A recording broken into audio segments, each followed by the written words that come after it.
E para isso você precisa também entender a simbologia que cada uma dessas armas carregam. Eu vou te apresentar aqui algumas das principais e aí a gente vai entender um pouco mais sobre isso. Comecem a treinar. Sim, senhor! E começando pelo bastão, que é normalmente a arma que se aprende primeiro no Kung Fu, o Guanshu, a arte do bastão chinês. E o bastão, ele tem um significado quando você executa ele no seu mais alto nível de performance, ok? Quando você consegue dar a energia correta para essa arma. Ela lembra muito, você lembra muito quando está executando os movimentos a uma grande tempestade. Por quê? Quando você gira o bastão, e a gente tem muitos giros no bastão, ele faz um som do ar, né? O vento. Você tem vários giros com o bastão e ele vai fazer esse som quando você faz com muita velocidade, da forma correta, no vetor certo do movimento.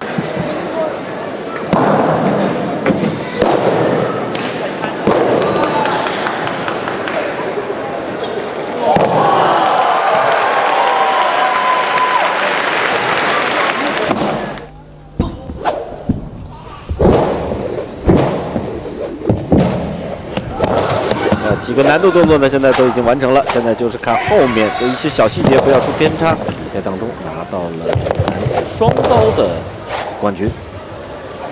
E quando você bate com esse bastão no chão, pá, com o prolongamento dele ou com as pontas, é vento com batida de trovão o tempo todo. Então simboliza, há uma simbologia por trás de quem executa do mais alto nível de arte do bastão.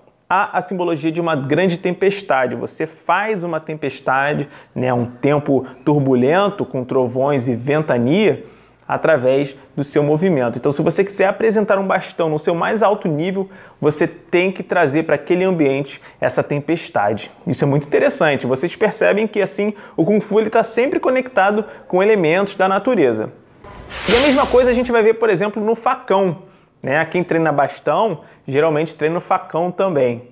E aí no facão você tem os movimentos explosivos do facão muito rápidos e a lâmina ela faz aqueles estalos, aqueles barulhos que parece também uma tempestade elétrica.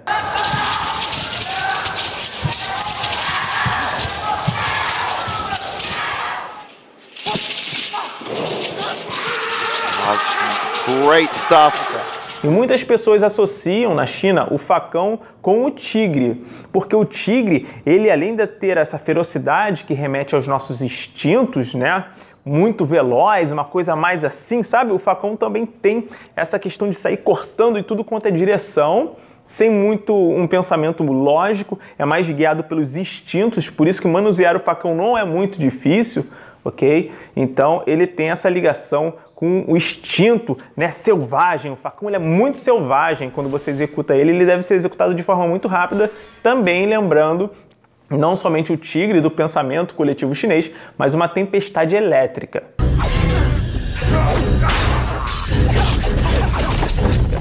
E aí o oposto disso a gente já poderia trazer para a espada, que era uma arma nobre. O facão era utilizado pelos soldados, né, feito em larga escala, com material de não tão boa qualidade quanto era a espada reta, a Jianshu, que era uma arma dos altos escalões do exército, da nobreza. Então não era qualquer um que portava uma espada, e geralmente essas pessoas tinham um treinamento mais aprofundado dentro da arte marcial. Então a espada ela carrega um lado de beleza e também de letalidade pela sua eficiência.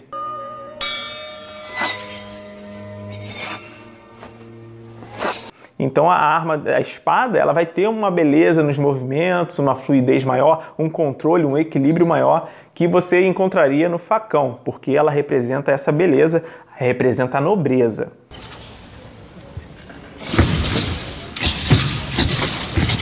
World Championships coming in 4th in Changchuan.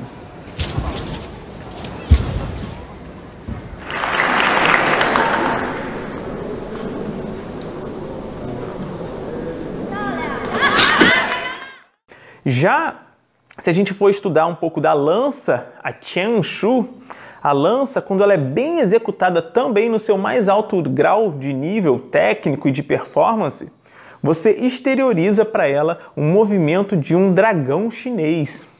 Eu não sei se você já analisou os movimentos que o dragão chinês faz no alto das nuvens, em algum filme, em alguma novela, em alguma coisa que você tenha visto chinesa, mas o dragão ele move-se em espirais e a lança ela tem esse movimento também em espiral muito interessante.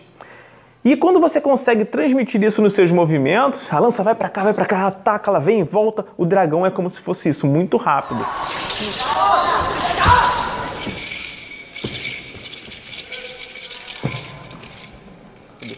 Não é à toa, né? O dragão ele é considerado um animal mitológico mais poderoso ou mais importante dentro da cultura chinesa. Ele era utilizado pelo Império, sempre foi ao longo de séculos e séculos. Então até hoje o dragão ele é muito bem querido pela população, é um animal de muito poder e a lança é considerada o rei das armas por causa disso também. Requer também, assim como a espada, um grau maior de entendimento e de treinamento. Mais do que o próprio bastão. Afinal de contas, a lança é uma mistura de bastão com espada. Então, a fusão ali de dois elementos de armas e também de técnicas. Então, é uma coisa assim que você começa a estudar e você vai entendendo mais. Então, se você quer fazer bem a lança, você tem que entender o seu corpo de forma em espiral, ok? Vários movimentos assim que lembrem um dragão chinês. Então, a forma como você dá vida a uma arma do Kung Fu está diretamente relacionado ao seu entendimento com aquela cultura. O que você entende daquilo? Isso, é claro, se estende a outros estilos do Kung Fu e a outras artes marciais também. Então, se você é um karateca, pratica o karatê, é interessante que você estude a cultura do Japão, é interessante que você estude ali como surge o karatê, em que contexto, ou então se você é um lutador de Muay Thai, que você estude a história da Tailândia, como o Muay Thai surge, ou então se você faz a capoeira, estude em que contexto ela surge aqui no Brasil, como é que ela começa a ser praticada, o que acontece, da onde ela vem, da África, vem da onde. Isso tudo é muito interessante, aí você começa a entender cada vez mais o porquê daqueles movimentos, o porquê fazer daquela maneira e o que você deve estar pensando enquanto faz aquilo ali. Você pensava isso quando fazia a sua lança? Se você é um atleta ou praticante de lança, pensava que você era um dragão em movimento?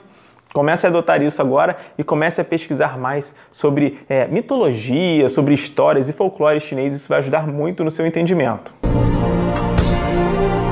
Eu sou o dragão guerreiro. Então, muito disso que eu estou falando com você se resume a entender os padrões já pré-estabelecidos, esses arquétipos, esses modelos já que a gente encontra, mas que às vezes não estão muito claros para a gente. Às vezes o nosso professor não conhece tão bem isso, ou então onde a gente está aprendendo Kung Fu carece dessas informações. Então vamos nos atentar a isso, porque sempre há um porquê, um embasamento, há uma intenção por trás de cada coisa que a gente faz.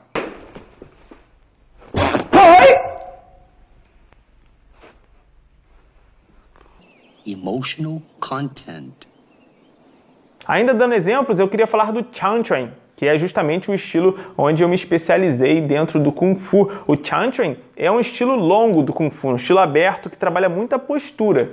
E normalmente os professores em alguns lugares na China, e eu adoto isso também, eu aprendi isso do meu professor, não só aqui no Brasil, mas principalmente lá fora na China também. Esse professor ele me explicou que, olha, a gente prefere de forma didática, ensinar primeiro o Chanquan, por quê? Ele trabalha o corpo do indivíduo como nenhum outro estilo, em quesitos de flexibilidade e postura. E não somente isso, quando você entende a simbologia do Chanquan, você deve trazer essa simbologia, esse entendimento para os outros estilos e para muita coisa que a gente faz na nossa vida. E esse ponto do vídeo eu considero a parte mais importante que eu quero que você entenda e preste bastante atenção. O Chanquan, o punho longo, que é esse estilo aberto do Kung Fu, ele te ensina não somente o lado de coordenação motora, flexibilidade, postura, mas especialmente uma visão de um herói. Sim, um herói. Eu não sei se vocês gostam de filmes do gênero wuxia, que são aqueles filmes antigos de Kung Fu, onde a gente encontra sempre um herói, um mocinho, né, que domina a técnica, que vai bem nas batalhas,